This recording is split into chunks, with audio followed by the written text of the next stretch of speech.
Mas neste momento a gente fala com o tenente da Defesa Civil de São Paulo, Maxwell Souza, também sobre esse acidente. O tenente fala com a gente por telefone.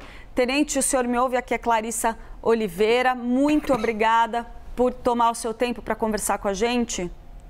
Oi, Clarissa, bom dia a você, ao Pedro. Um prazer falar com vocês. Numa ocorrência triste, a gente preferia falar em outra situação, mas temos que passar a informação e ter transparência com toda a população, né, Clarissa? Sem dúvida. Tenente, tem uma expectativa muito grande, né? Uma ansiedade muito grande nossa e da nossa audiência, na esperança de que todos os passageiros dessa aeronave sejam resgatados com vida, mas os trabalhos estão em andamento aí a respeito do casal que estaria lá dentro, além da criança e do piloto, esses dois últimos já tendo sido resgatados. A gente tem algum detalhe adicional sobre esses dois outros passageiros, o casal que estava na aeronave? Bom dia, obrigada pela participação aqui.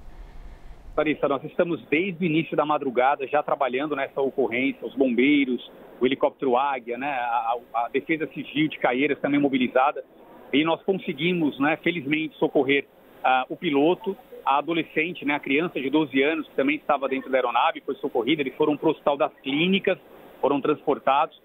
A notícia que eu recebo agora, infelizmente, é que uma pessoa do sexo masculino foi localizada sem vida, Clarice. Infelizmente, então, teríamos dentro da aeronave 4 pessoas, o piloto, um casal e a criança. E desse casal, o homem já foi localizado, infelizmente, sem vida. As buscas concentram agora em relação à mulher. Aí a gente torce, então, para que essa mulher seja resgatada com vida. Ficaríamos aqui na torcida por essa família. Tenente, quais são os próximos passos? Se o senhor puder detalhar para a gente um pouco o processo de resgate, de que forma foi organizada toda essa operação conjunta aí da Polícia Militar, da Defesa Civil e do Corpo de Bombeiros? Qual foi o passo a passo ao longo dessa madrugada e o que a gente pode esperar para as próximas horas? Olha, Clarissa, essas buscas começaram, né? O tempo estava fechado, né? Durante a madrugada e a noite. A gente tem um alerta da Defesa Civil para chuva forte até domingo. A frente fria fez um tremendo estrago no sul do país, especialmente em Santa Catarina. Durante a noite ela avançou aqui pelo litoral do estado de São Paulo. Agora ela está ali na região do Rio de Janeiro, na divisa com o litoral norte. E esse tempo dificultou as buscas. Os pilotos e os tripulantes do Águia, eles traçaram um perímetro a partir da localização do último sinal da aeronave e as buscas foram iniciadas dessa forma. Agora elas seguem tanto por ar, né, pelo helicóptero Águia, e por terra também. A Defesa Civil e o Corpo de Bombeiros, a Polícia Militar estão com equipes por terra fazendo buscas atrás desta quarta vítima, que seria essa mulher. Pedro Duran está aqui comigo, tenente, faz uma pergunta para o senhor. Tenente, bom dia, obrigado por conversar com a gente. A gente estava falando agora há pouco aqui pelo telefone e você estava me contando desse trabalho que atravessou a madrugada aí por parte da Defesa Civil, junto com o Corpo de Bombeiros e também com a PM. Queria que você explicasse qual era a condição meteorológica da região, do local do acidente, no momento em que a gente perdeu o contato. Tinha alerta da Defesa Civil para chuvas, para tempo fechado. Reforçando só aqui, gente, a informação que o tenente trouxe agora, nós temos... Esse helicóptero ele tinha 4 pessoas a bordo. Um piloto, um homem adulto, uma mulher adulta e uma adolescente de 12 anos. O piloto e a adolescente foram resgatados com vida. Foram levados para o Hospital das Clínicas, aqui em São Paulo, na região central de São Paulo.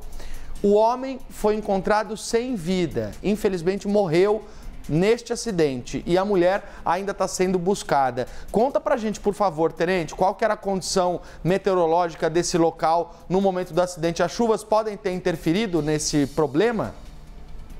Olha, Pedro, bom dia a você, né? É um prazer falar contigo novamente.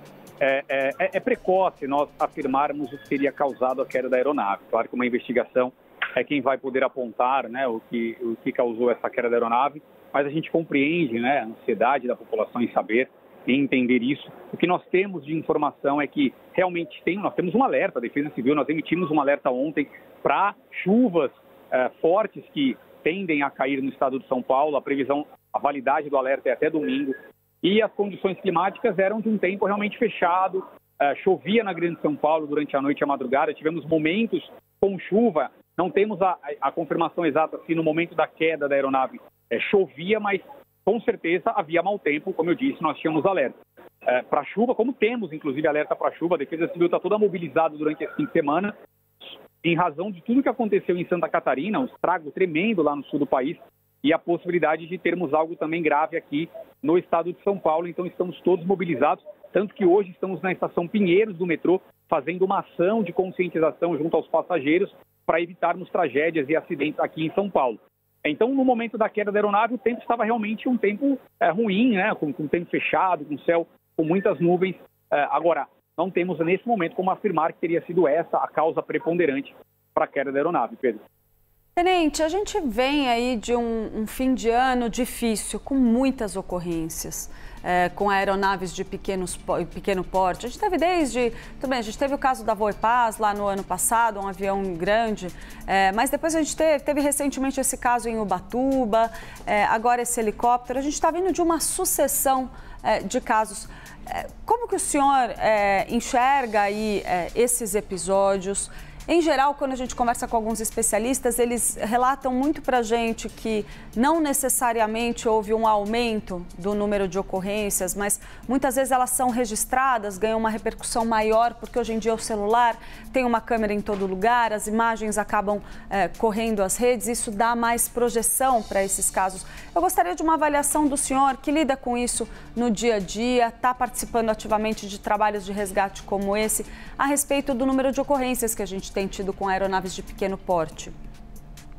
Primeiro a gente precisa destacar, né, que o voo, né, o transporte aéreo é um transporte seguro, as pessoas não precisam ter medo de utilizar o transporte aéreo, principalmente o transporte aéreo comercial, né, das grandes aeronaves, que é o modal mais utilizado quando se fala em transporte aéreo, né? O transporte aéreo com aeronaves de menor porte já não é tão acessível a toda a população de um modo geral. Então, primeiro, tranquilizar e dizer à população que o transporte aéreo é, sim, um transporte seguro, basta nós analisarmos a proporção entre o número de pessoas transportadas e o número de acidentes, né? Então, a gente já consegue perceber que, sim, é um transporte seguro. Agora, realmente, eu concordo com os colegas especialistas no sentido de que a gente acaba tendo mais informação sobre isso, né? De uns anos para cá, e isso é muito bom, inclusive, né? A informação ela está muito mais acessível, a imprensa muito mais presente, noticiando os fatos, a população tendo acesso a isso por meio das redes sociais. Então, agora cada cidadão também torna-se um repórter. Então, claro que isso ganha as redes e acaba gerando uma proporção um pouco maior. O que a gente sabe é que, por parte da Defesa Civil, a gente trabalha com ações de monitoramento do clima, informação cruzada com os outros órgãos para assessorá-los também no que diz respeito ao clima. Mas o ponto é esse, é um transporte seguro, mas como todo tipo de ação, depende de cuidados e de prevenção. E, Tenente, eu imagino, né, o senhor está citando a tecnologia que evoluiu, o quanto ela fica disponível hoje para as forças de segurança que fazem o monitoramento, o acompanhamento das condições meteorológicas, o sistema de alertas que é cada vez mais sofisticado nas forças de segurança, seja aqui em São Paulo, no Brasil inteiro ou mesmo mundialmente. Tudo isso a gente pode imaginar que até contribui para reduzir, né, dramaticamente. A gente imagina a incidência de acidentes quando a gente olha para um passado mais distante, né? Porque, afinal de contas, hoje a gente dispõe de mais recursos, mais formas de prevenir, mas ainda assim, né, como que o senhor pontua para a gente, qualquer meio de transporte, seja ele terrestre ou aéreo, ele envolve riscos, né? Sim, todos eles envolvem risco e dependem muito da ação humana também, na ação humana, na prevenção, na manutenção, nos cuidados com o equipamento, nos cuidados consigo mesmo. Então, todo tipo de modal de transporte enseja cuidados, e isso realmente é um risco que estamos todos sujeitos, né? Transporte rodoviário, transporte aéreo, transporte marítimo, nós temos registros de ocorrências e sabemos que isso pode acontecer, mas o que nós trabalhamos muito é com prevenção. As forças de prevenção, a Defesa Civil, o Corpo de Bombeiros, trabalham muito naquilo que é sua competência, né, de atuação, é claro, porque nós nunca vamos invadir a esfera de competência de outros órgãos, mas dentro daquilo que nos é competência, a gente tem trabalhado muito para a prevenção. Aqui no caso da Defesa Civil de São Paulo, só para a sua audiência ter ideia, nós estamos investindo muito em radares meteorológicos. Esses equipamentos, eles nos permitem enxergar a chuva quando ela está chegando em uma região. E os radares, eles eram antigos, radares dos anos 90, e a gente tem modernizado isso. O governador Tarcísio ele tem investido, nós compramos um radar para Ilhabela no valor de 10 milhões, um radar para Campinas no valor de 4 milhões, conseguimos um radar para São José dos Campos também, mais 18 milhões para comprar 3 novos radares, esse ano os radares chegam. Isso tudo ajuda, potencializa a capacidade da Defesa Civil de emitir alertas. Vocês estão acompanhando isso, a gente começou a utilizar o novo sistema de alerta para informar todo mundo agora que tem celular, um celular 4G ou 5G vai receber alerta para chuva forte. A gente já mandou para Campinas, Ubatuba, Peruíbe semana passada. Todo mundo lembra a chuva que acabou ali com boa parte da cidade de Peruíbe. Não tivemos nenhuma morte. Praticamente 80% da cidade foi comprometida. Dos 14 bairros, 9 ficaram embaixo d'água e ninguém morreu, porque a gente tem trabalhado em prevenção. Desculpa interromper o senhor, só para esclarecer um ponto que o senhor mencionou. Esse sistema de alerta que o senhor diz que todo mundo com celular 5G passa a receber, é necessário algum tipo de cadastro, é necessário algum tipo de sinalização para as forças de segurança que a pessoa quer receber ou não é automático? Não é necessário nenhum tipo de cadastro. A pessoa que tiver um celular 4G ou 5G vai receber. Nós temos 2 sistemas. O SMS 4099 permanece ativo e aí a pessoa precisa se cadastrar, mandando uma mensagem SMS para o número 4099. Agora, o novo sistema, toda vez que houver chuva severa ou chuva extrema, ou seja, uma chuva muito forte, como é que foi de Peruíbe semana passada? Aí sim, a gente dispara essa ferramenta e todas as pessoas, independente de morarem ou não naquela região, basta estarem com o celular com tecnologia 4G ou 5G ligado, elas vão receber um alerta da Defesa Civil. Pedro Duran. A gente está aqui com o mapa para poder mostrar exatamente aonde está o Renan Fiuza, que ele está entre 2 cidades importantes aqui da região metropolitana de São Paulo. Podemos mostrar aqui. Ele está exatamente entre Caieiras, que é a cidade onde caiu este helicóptero, e Cajamar. Então, é nesse ponto aqui, neste ponto da rodovia dos Bandeirantes, onde está o Renan Fiuza agora. Vou até aproximar um pouco para a gente poder chegar próximo da rodovia, entre o local da rodovia e Caieiras. E do lado de cá, a imagem que vocês veem ao vivo, enquanto a gente conversa com o Tenente Maxwell, é a imagem do local do acidente, aonde o Renan está lá conversando com a gente, para mostrar para vocês exatamente o ponto onde está a nossa equipe da CNN. Sei que o Renan também tem uma pergunta para fazer, não sei se o Renan já está pronto para fazer a pergunta dele. Se o Renan quiser passar à frente, depois eu faço a minha pergunta para o Tenente Maxwell.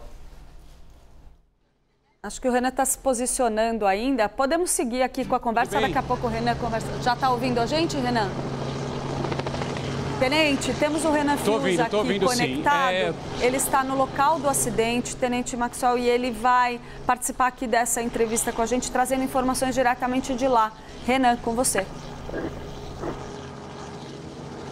Oi, Tenente, tudo bem? Inclusive, estava te mandando mensagem aí, você me ajudando a chegar aqui nesse ponto. Eu agradeço a gentileza, a gente que está aqui nesse trecho, né, muito próximo à rodovia dos Bandeirantes, onde o Pedro acabou mostrando aí pra gente no mapa. Tenente, a minha pergunta é a seguinte: eu estava em Ubatuba na semana passada.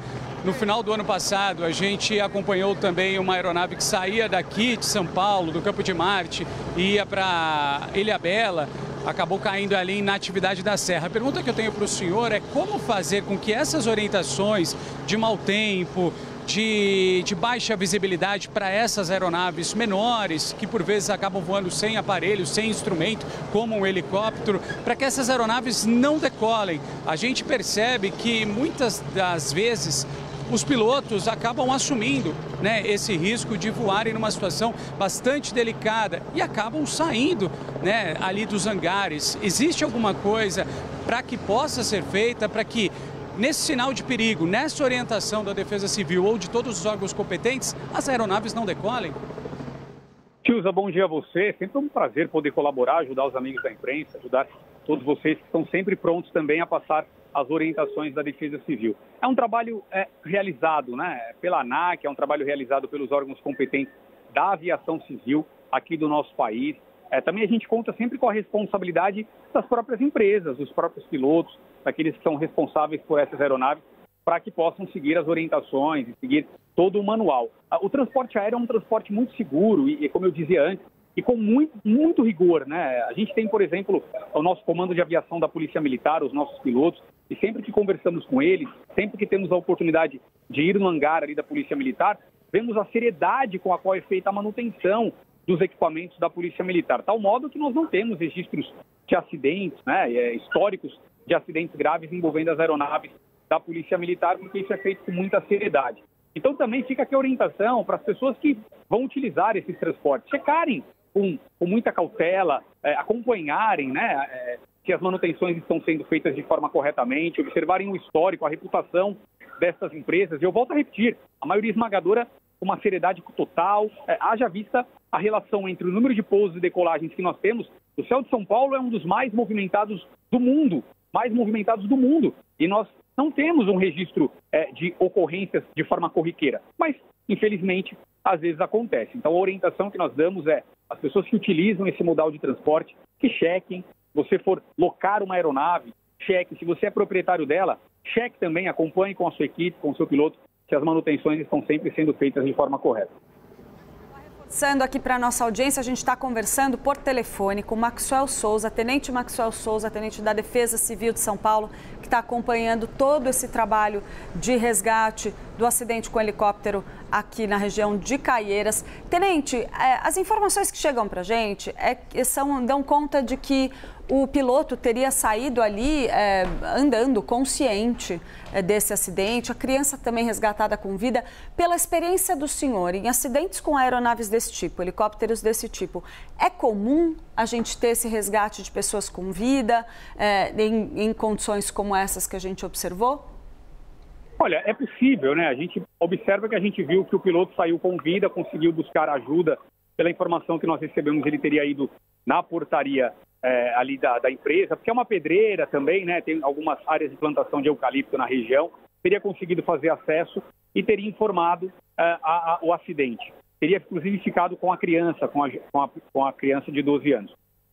É possível, sim, mas claro que um acidente com aeronave, ele possui estatisticamente uma possibilidade de sobrevida menor, né? Em virtude das circunstâncias todas que envolvem esse tipo de situação. Mas a gente tem históricos de queda de aeronave, onde as pessoas acabam saindo com vida.